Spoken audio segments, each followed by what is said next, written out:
அனைவருக்கும் வணக்கம். ஸ்ரீ பாலாஜி ஜோதிட மையத்தின் சார்பாக உங்கள் அனைவரையும் வரவேற்கிறேன். இன்னையிலிருந்து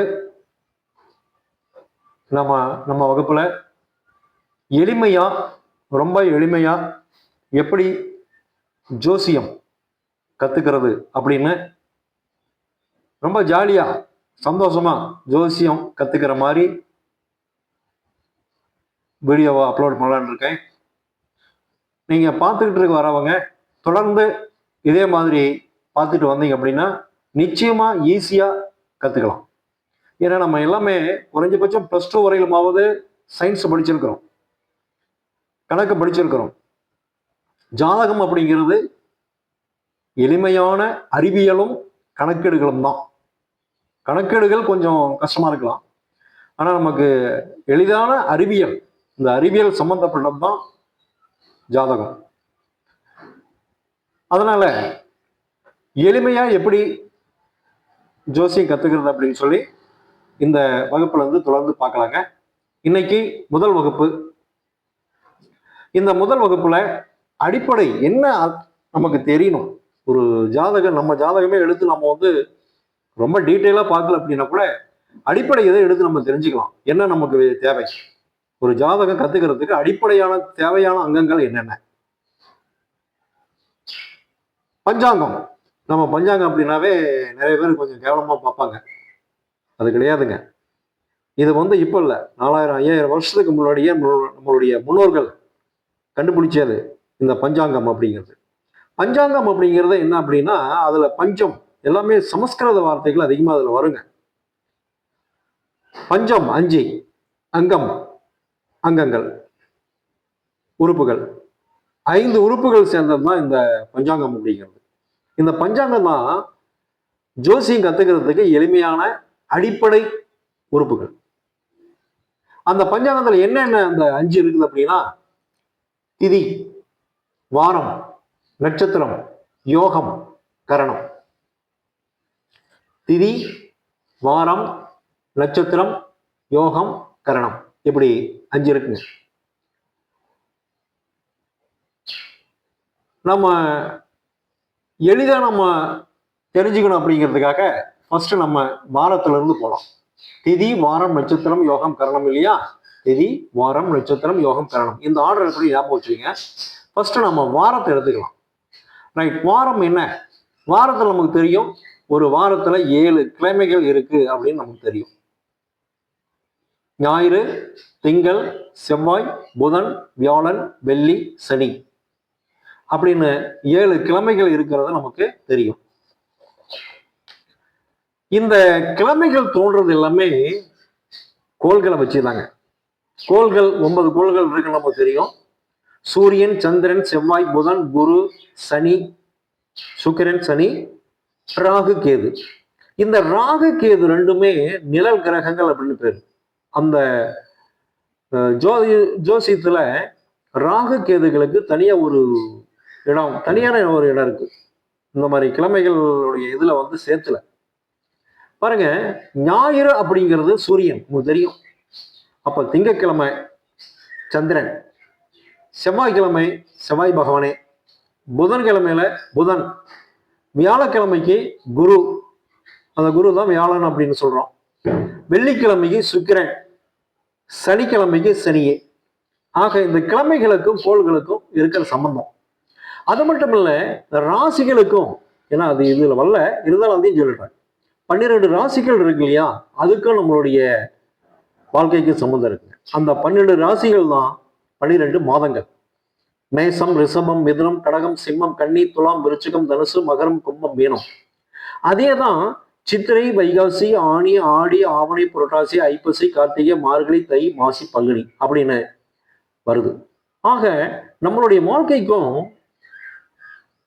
கோள்களுக்கும் ஜோசியத்துக்கும் நிறைய சம்பந்தங்கள் இருக்கு. ஆக முதல்ல இந்த பஞ்சாங்கத்துல 5 இதுல வாரத்தை பத்தி பார்த்தோம். அதுக்கு அடுத்தது இப்ப பாருங்க, நட்சத்திரத்தை பத்தி தெரிஞ்சுக்கலாம். அடுத்தது நம்ம தெரிய வேண்டியது நட்சத்திரங்கள். நட்சத்திரங்கள் நமக்கு தெரியணும். நட்சத்திரங்கள் 27. இந்த நட்சத்திரங்கள் இந்த ஆர்டர் நம்ம அப்படியே தெரிஞ்சு வச்சுக்கலாங்க. இந்த ஆர்டர் நமக்கு தெரியணும்.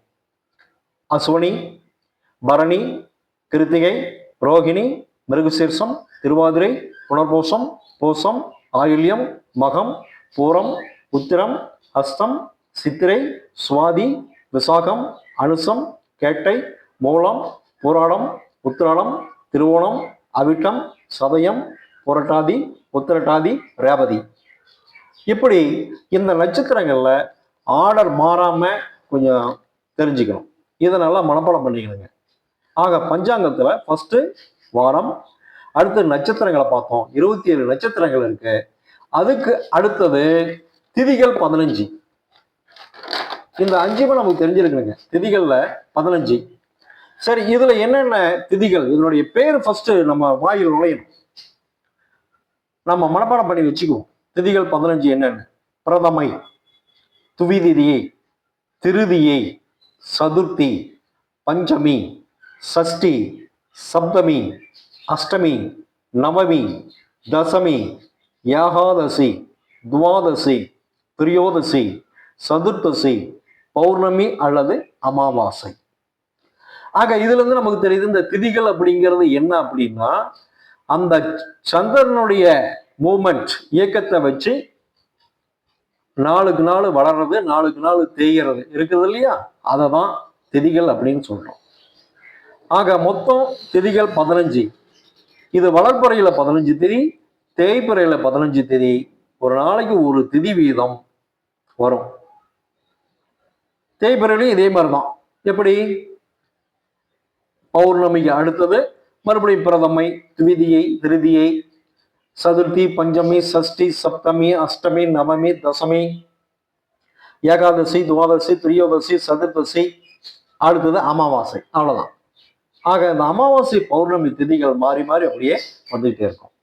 ஆக வாரம், நட்சத்திரம், திதிகள் 15. அதுக்கு அடுத்தது யோகங்கள் நட்சத்திரங்கள் மாதிரி 27 இருக்குதுங்க. இந்த யோகங்கள் நமக்கு தெரியும். இந்த யோகங்கள் அதாவது எந்த ஒரு நாளைக்கு ஒரு யோகம் இந்த மாதிரி வரும். ஆக எந்த யோகத்துல அந்த குழந்தை பிறந்திருக்கு அப்படின்னு நம்ம தெரிஞ்சுக்கணும். இதெல்லாம் மனப்பாடம் பண்ணி வச்சுக்கணும் அப்படியே. ரைட். என்னென்ன யோகங்கள் பாருங்க, பேர் அப்படியே மனப்பாடம் வச்சுக்கலாம்.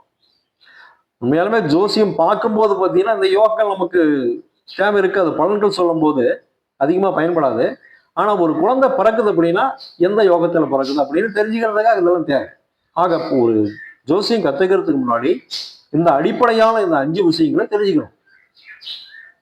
விஸ்கம்பம், பிரீத்தி, ஆயுஷ்மான், சௌபாகியம், சோபனம், அதிகண்டம், சுகர்மம், திருதி, சூலம், கண்டம், விருத்தி, துருவம், வியாகாதம், ஹர்ஷனம், வஜ்ரம், சித்தி, வியதிபாதம், வரியான், பரிகம், சிவம், சித்தம், சாத்தியம், சுபம், சுப்ரம், பிராமம், மாகேந்திரம், வைத்ருதி அப்படின்னு 27 யோகங்கள் இருக்கு. நம்ம அதிகமா இது கேட்டிருப்போம். என்ன மாதிரி? சுபயோகம் அப்படிலாம் கேட்டிருக்காங்க இல்லைங்களா? சுபயோக தினத்துல நமக்கு இதெல்லாம் நடக்குது அப்படின்னு சுபம், சுப்பிரமம், இந்த சித்த யோகம், பரிகம் யோகம் இதெல்லாம் கேள்விப்பட்டிருக்கிறோம். ஆக இதெல்லாம் இருக்குதுங்க. இத்தனை யோகங்கள் இருக்கு. அதை நம்ம தெரிஞ்சுக்கலாம். அப்ப யோகங்கள் 27, அதையும் தெரிஞ்சுக்கலாம். இதுவுமே சந்திரனுக்கும் சூரியனுக்கு இடைப்பட்ட அந்த தூரத்தை வச்சு கணக்கக்கூடிய தான் அந்த யோகங்கள் அப்படிங்கிறது. அதுக்கு அடுத்தது கரணங்கள். கரணங்கள் 11. ஒரு குழந்தை என்ன கரணத்தை பிறக்குது? இந்த கரணங்களுக்கு எல்லாமே ஒரு அதி தேவதை இருக்குதுங்க. அது பின்னாடிய வகுப்பில் நாம தெரிஞ்சுக்கலாம். ஜாதகத்துல ஏதாவது குற்றங்கள் இருந்து அப்படின்னா பரிகாரம் செய்ய முடியா? அந்த மாதிரி இந்த கரண தேவதைகள் மூலம் கூட நமக்கு பரிகாரத்துக்கான வழி இருக்குது. அது பின்னாடி எல்லாம் பார்ப்போம். ரைட். இந்த கரணங்கள் பேரு தெரிஞ்சுக்கலாம். 11 கரணங்கள் இருக்கு. பவம், பாலவம், கௌளவம், தைத்துளம், கரஜை, வணிஜை, பத்ரம், சகுனி, சதுஸ்பாதம், நாகமம், கிம்ஸ்துக்னம், இப்படி 11 கரணங்கள் உண்டு. பவம், பாலவம், கௌளவம், தைத்துளம், கரஜை, வணிஜை, பத்திரம், சகுனி, சதுஸ்பாதம், நாகமம், கிம்சிக்கணம் அப்படின்னு 11 கரணங்கள் உண்டு. ஆக இதுவரையில் நம்ம என்னென்ன பார்த்துருக்கோம் பாருங்க. கரணங்கள் பார்த்தாச்சு, அதுக்கடுத்தது யோகங்கள் பார்த்தாச்சு, அதுக்கு முன்னாடி திதிகள் பார்த்தாச்சு, அதுக்கு முன்னாடி நட்சத்திரங்கள் பார்த்தாச்சு, அதுக்கு முன்னாடி வாரம் அதையும் பார்த்துட்டோம். ஆக ஒரு ஜோதிடம் முதல் தெரிஞ்சுக்கிறதுக்கு இந்த 5 ரொம்ப முக்கியம். இதை அப்படியே நல்லா மனப்பாடம் பண்ணி வச்சுக்கங்க. திதி, வாரம், நட்சத்திரம், யோகம், கரணம். திதிகள் பார்த்துருக்கோம் இல்லையா? அதே மாதிரி வாரம், நட்சத்திரம், யோகம், கரணம் அத்தனையும் நம்ம மனப்பாடம் பண்ணி வச்சுக்கங்க. அதுக்கு பின்னாடி இதை பண்ண பிறகு அடுத்த வகுப்புல உங்களை சந்திக்கிறேன். நன்றி, வணக்கம்.